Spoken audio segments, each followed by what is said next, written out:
வணக்கம்.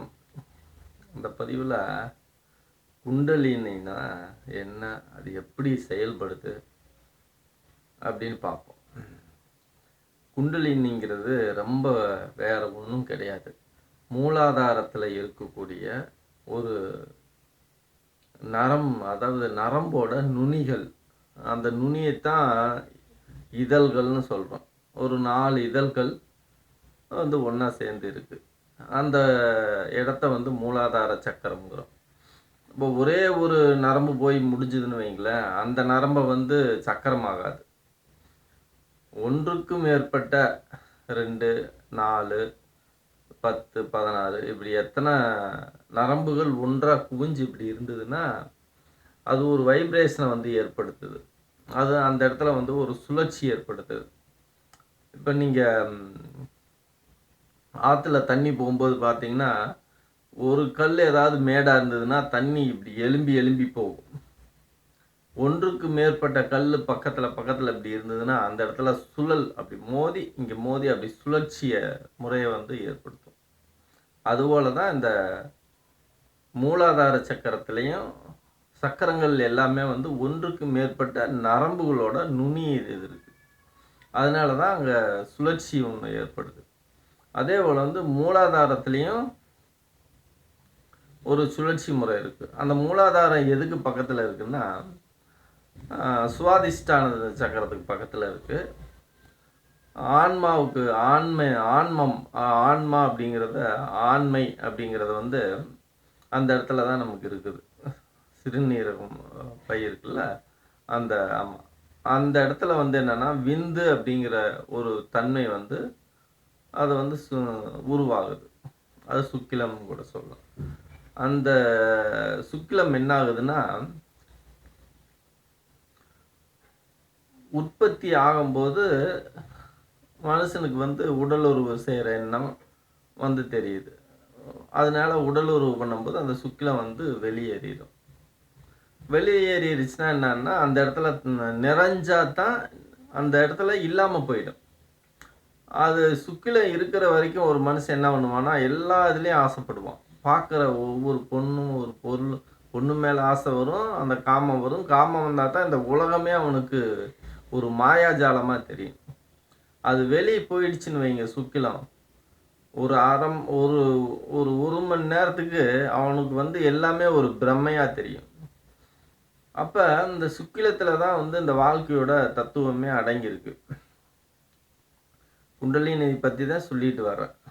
அப்போ என்ன ஆகுதுன்னா, நீங்கள் கல்யாணமாகாத பசங்கள்லாம் ஒரு 16, 17 வயசு பசங்களை பார்த்தீங்கன்னா, சுக்கிலம் என்ன ஆகும்னா அங்கே உற்பத்தி ஆகி அவனுக்கு உடலுறவு தன்மை எதுவும் கல்யாணமாகல இல்லையா, அதனால தேங்கி நிற்கும். தேங்கி நிற்கும் போது அவன் சுயன்பத்தால் வெளியே தள்ளிடுறான். அப்படி சில பேர் தெரியாமல், அதை பற்றி தெரியாமல் சில பசங்களாம் இருப்பாங்க. அப்போ என்ன ஆகும்னா, சுக்கிலம் நிறைஞ்சிருச்சு, அதிகமாக தேங்கிருச்சுன்னா என்ன ஆகும்னா, சொப்பனம் ஜாஸ்தியாக கனவாக வரும். காதல் கனவா, இதுன்னு எதோ மாயாஜால கனவாக வந்துக்கிட்டு இருக்கும். ஒரு எல்லைக்கு மேலே போகும்போது என்னென்னா, அது தானாக துடிச்சுக்கிட்டே இருக்கும். செக்ஸுவல் ஃபீலிங் அது துடிச்சுக்கிட்டே இருக்கும். அவ்வளவு இளைஞர்களுக்கு தெரியும், நம்ம சொல்ல வேணுங்கிற அப்படி துடிச்சுக்கிட்டே இருக்கும். அந்த நிறையும் போது என்ன ஆகும்னா, அந்த துடிப்பு ஒரு அதிகம் அந்த துடிப்பு இருக்கும்போது என்ன ஆகும்னா, அந்த தேஜஸ் அப்படிங்கிற அந்த சுக்கிலம் முதுகு தண்டு இருக்குது பார்த்தீங்களா, மூலாதார சக்கரத்திலேருந்து இருக்கிறதுனால அதனோட கனெக்ட் ஆகி முதுகு தண்டில் அப்படியே ஃபைனல் இந்த உச்சந்தலை வரைக்கும் அப்படியே ஏறும். அந்த வயசில் ஏறும். அப்போ முறுக்காக இருப்பான். பசங்கள்லாம் முறுக்குத்தனமாக இருப்பான். அவனோட நீங்களாம் யூடியூப்பில் பார்ப்பீங்க, வித்தையாக போட்டுக்கிட்டே போவான், 6-7 வித்தை. அப்போ அந்த சுக்கிலம் இருந்தால் தான் அவன் வித்தையெல்லாம் போட முடியும். சும்மா சுக்கிலமே இல்லாதவன் வித்தையெல்லாம் போட முடியாது. சுக்கிலத்தை இழந்தவன் குனிஞ்சு நிமிரவே முடியாது. ஆமாம். அப்போ அந்த சுக்கிலம் என்ன ஆகும்னா, அந்த முதுகுத்தண்டு வழியாக நேராக தலைக்கு வரைக்கும் உடம்பு வரைக்கும் பரவுனால அந்த முதுகுத்தண்டுலேருந்து நரம்புகள்லாம் எல்லா நரம்புகளும் அங்கேருந்து தான் பிரிஞ்சு பிரிஞ்சு உடம்புகளுக்கு போகுது. அப்போ ஒரு தேஜஸாக உருவாகும். தேஜஸ்னால் உடம்பு கொஞ்சம் லைட்டாக பூசின மாதிரி லைட்டாக இருக்கும். தேஜஸாக இருப்பான் ஆள். ஒரு மினுக்கா கருப்பாக இருந்தாலும் மினுக்கா இருப்பான். அந்த இடத்துல ஒரு லட்சணமாக இருப்பான் சில பேர். அந்த மாதிரி ஆளுக்கு பார்த்தீங்கன்னா லட்சணமாக இருப்பான். இதுதான் வந்து இயல்பாக வந்து அந்த மூலாதார சக்கரத்தில் அந்த தேஜஸ் வந்து பரவுது.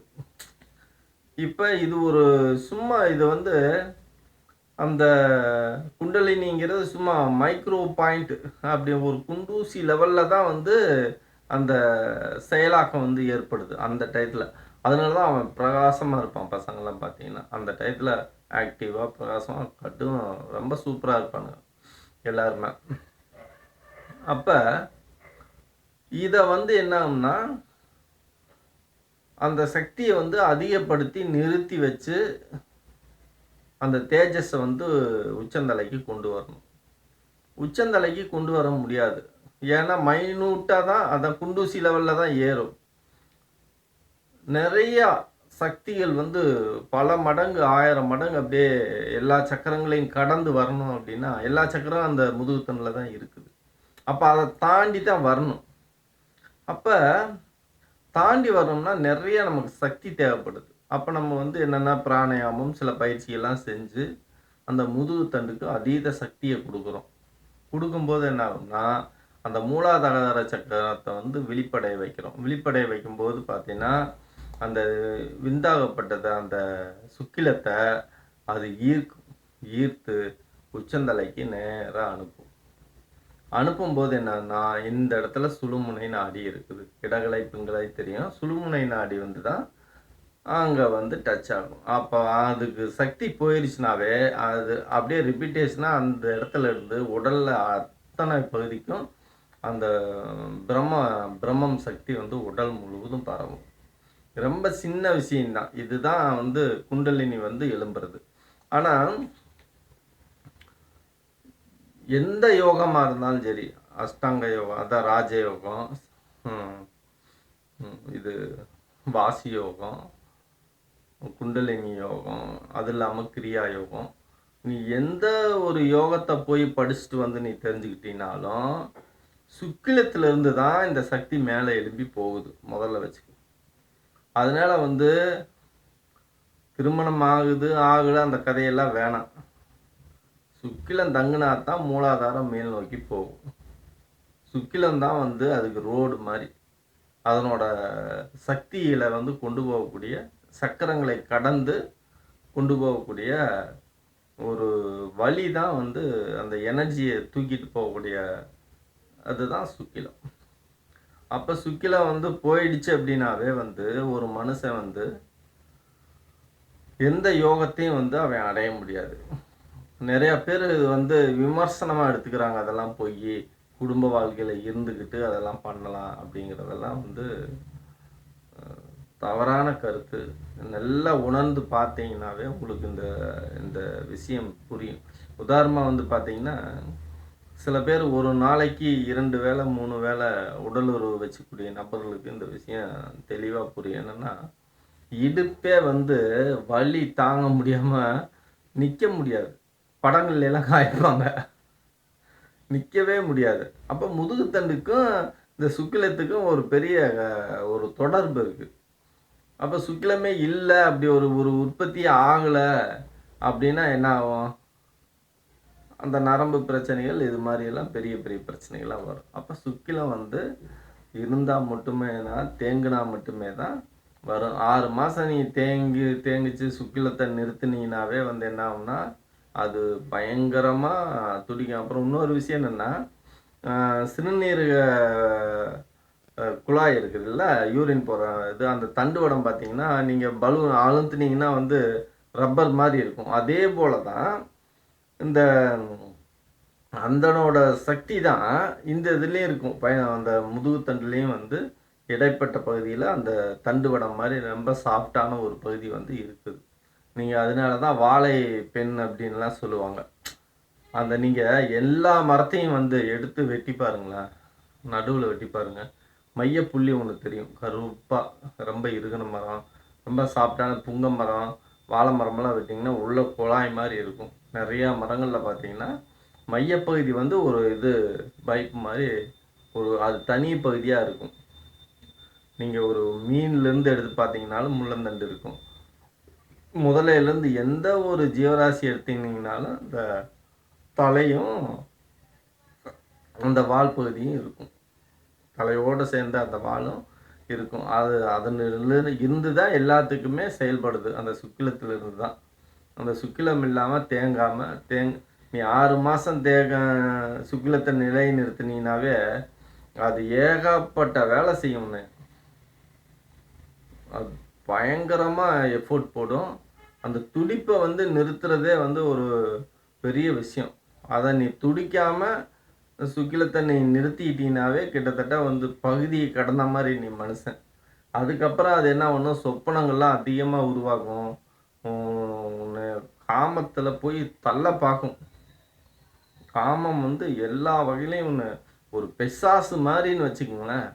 அப்படி ஏகப்பட்ட வேலையில பண்ணும். இதையெல்லாம் கடந்து நீ சுக்கிலத்தை நிறுத்தினா மட்டும்தான் யோகம். நிறையா பேர் அந்த மாதிரி பயிற்சியில் போய் தான் மாட்டி வேற மாதிரி போய் சிக்கிக்கிறாங்க. அந்த ஒரு ஆன்மீகத்தோட ஒரு எண்ணத்தில் தான் போவாங்க. போய் ஒரு குறிப்பிட்ட லெவல் தாண்டோன்னே வந்து சுக்கிலத்தை நிறுத்தினா தானே அந்த விஷயம் தெரிஞ்சா தானே அதுக்கு மேலே தான் அவன் பண்ண முடியும். உண்மையான சாமியார் பார்த்தீங்கன்னா அந்த முகமே வந்து ஒளிரும். சில சாமியார்களை பாருங்கள், பலாயிரம் கோடிகளை வச்சுக்கிட்டு திருட்டு பையன் மாதிரியே இருப்பானுங்க. உண்மையான அப்புறம் இது எல்லாம் பண்ணி சுழுமுனை நாடி சுவாசம் இயங்குச்சுன்னா நம்ம அந்த முக்தி அடையிறோம். இந்த பிரபஞ்ச சக்தியை ஒன்றா கலந்துடுறோம். நம்ம நம்மளோட கண்ட்ரோலில் இந்த பிரபஞ்ச சக்தியவே இயக்க முடியும். அப்போ இந்த சுழுமுனை நாடி செயல்பட ஆரம்பிச்சிடும். ஆனால் இவ்வளவு கஷ்டப்பட்டு நீ சுழுமுனை நாடி செஞ்சதுக்கப்புறம் உலக வாழ்க்கை மற்ற இது சில விஷயங்களெல்லாம் நீ இறங்குனாவே கூட வந்து சுழுமுனை நாடி வந்ததுக்கப்புறம் தொடர்ந்து மறுபடியும் அதை பயிற்சியே அதே தியானத்தில் இருக்கணும். முக்தி அடைய வரைக்கும் ஒரு எல்லையை தாண்ட வரைக்கும் அந்த குண்டலினி மேலே ஏறி இங்கே சுழுமுனை நாடி குண்டலினி மேலே ஏறல, சுக்கிலம் தான் மேலே ஏறுது. சுக்கிலம் மேலே ஏறி இங்கே இந்த இடம்புக்கு இந்த தலைக்கு ஆகியக்கு சகசாரத்துக்கும் சக்தி வந்ததுக்கு அப்புறமும் வந்துருச்சுனாவே இங்கே வந்து உனக்கு சுழுமுனை நாடி செயல்பட ஆரம்பிச்சிடும். அது இழுத்து எல்லா சக்கரங்களும் வேலை செய்ய ஆரம்பிச்சிடும். அதுக்கு தான் எல்லா மனுஷனும் போராடிட்டு இருக்கான். அதுக்கப்புறம் நீ வந்து சாப்பிடணும்ல, நீயே தான் எல்லாமே. உனக்கும் இந்த உலகத்துக்கும் வேறே கிடையாது. நீ வேற கிடையாது, இந்த உலகம் வேற கிடையாது. அந்த மாதிரி ஆகிடுவேன்.